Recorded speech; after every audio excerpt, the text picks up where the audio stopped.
Hello and welcome to our new series of minisodes with author and police advisor Graham Bartlett. Graham is a best-selling author and crime and police procedural advisor to fiction and TV writers. He was a police officer for 30 years and mainly policed the city of Brighton and Hove, rising to become a chief superintendent and its police commander.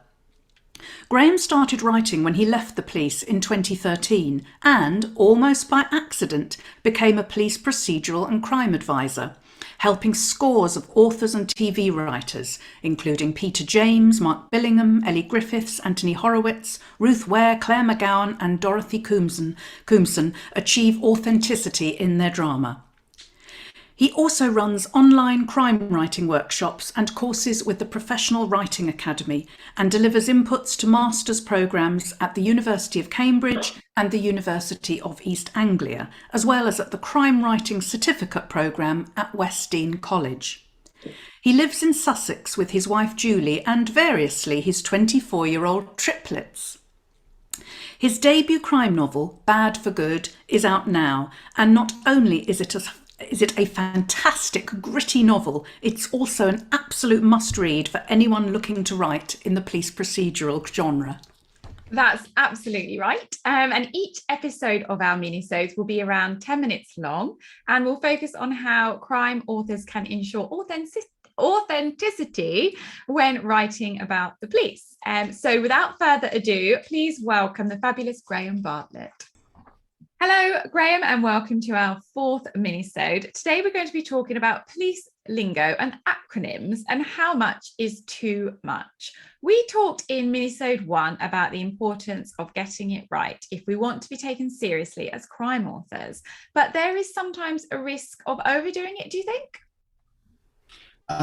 There definitely is. There definitely, and some people you can see some writers try too hard.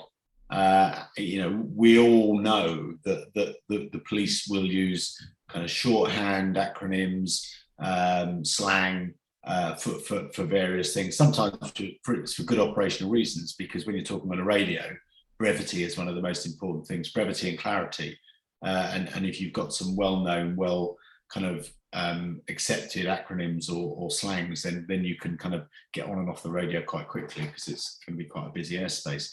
But some just take it to ridiculous degrees, and I kind of try and get people to think about policing as being a workplace, and it is particularly in a police station, it is just a workplace. So people aren't going around chucking these TLAs, these three-letter acronyms around at people. There's one particular crime drama that I won't mention, but is notorious for this, and you're talking about chizzes and all of that kind of stuff, and a chiz is a covert human intelligence source, and that is an accepted acronym. But officers will talk about them as sources. We got a source, or we got an informant. Even something like that. But there are others that are used all the time, and I think in the next few months we're going to run a police character and dialogue workshop to cover a lot of this, because there's so many received ignorance really that people have, but it's about creating that right level really of yeah, you don't want to trip up the reader. I know I've read police procedurals before sometimes, and I'm like, oh, what's that term mean? I know they told me 4 pages ago, and I have enough trouble when they call. Often you get the police, the detective being called by the surname and then his first name as well, and I'm like, oh, is this the same person? Or just one name. Yeah, that's exactly. I mean, do you know that's another thing about surnames? Is this kind of people are shouting at each other's surnames, Bartlett, North, and you just, I've never ever heard that in a police station. Never been called by my surname. It's just, it just doesn't happen. It's not the army. Yeah. Even if a senior officer, was a bit cross with me and wanted to sort of have a word with me, it would be, Graham, can we have a chat in the office? Yeah. It's that. It's not this kind of bellowing each other's names out and or calling each other detect. So So Detective Cara, you'd be DC Cara or DS Cara or Detective Constable Cara. You wouldn't be Detective Cara. These things, again, we talked in a previous episode about Americanisms coming over, where that would be a thing. But it's just that kind of, it's just knowing how this, and it's really hard to get your head around it unless you've worked in it, but it's not impossible. Are there any commonly misused phrases or expressions that you see in crime fiction or TV dramas that sort of get to you? Yeah. Where's my list? No, so one of them is on radio speak, where they go copy that or copy, to say that. So over here in the States, it's copy that. Over here, it's Roger that. People talk about perps. For perpetrators, that's not a term that's used in the UK at all. They tend to be called suspects or offenders. Perps, again, is an Americanism. Amazingly, even now, I mean, I remember interview tapes. I remember when they came in, and but people will say that they got in the interview and they turned the tape machine on, and the tapes started rolling, and when did you last see a cassette tape? I haven't seen a cassette tape in decades. So everything's digital now. Of course it is, and in fact, most places it records to a server, and you have to, and then you download it if you need it on a DVD. So in certain offences, you're accessory to murder or accessory after the fact. That's not a UK thing. The equivalent offence in, so if you're an accessory to murder, you're charged with murder. If you're an accessory, if you're aiding and abetting a murder, you're part of that murder. If you're an accessory after the fact, as some people write, generally you're assisting an offender. That's the correct offence. So those offence titles often get muddled up as well.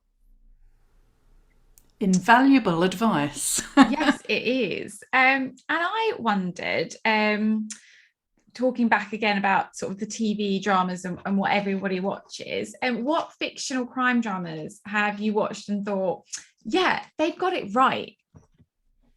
Yeah, I mean, there are some very, very good ones out there. And none of the ones I'm about to mention are ones that I've advised on, I have to say. Well, of course, they have got it all right in those ones, but, so Happy Valley is probably the best.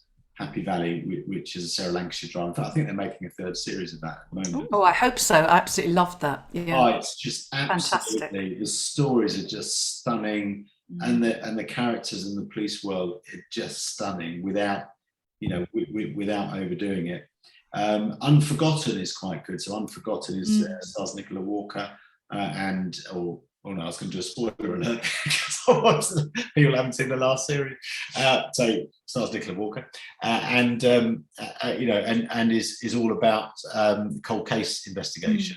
And because I'm I've left the service now, so remember the kind of the era of the cases that they're investigating. It kind of gets both the current and the previous eras really, really spot on. It's great. The Bay is a good one. There's a couple of things in The Bay that don't work. So you've got a detective chief inspector interviewing, but it's primarily around a family liaison officer. I know we've talked about that previously, and they absolutely get that right. Really good.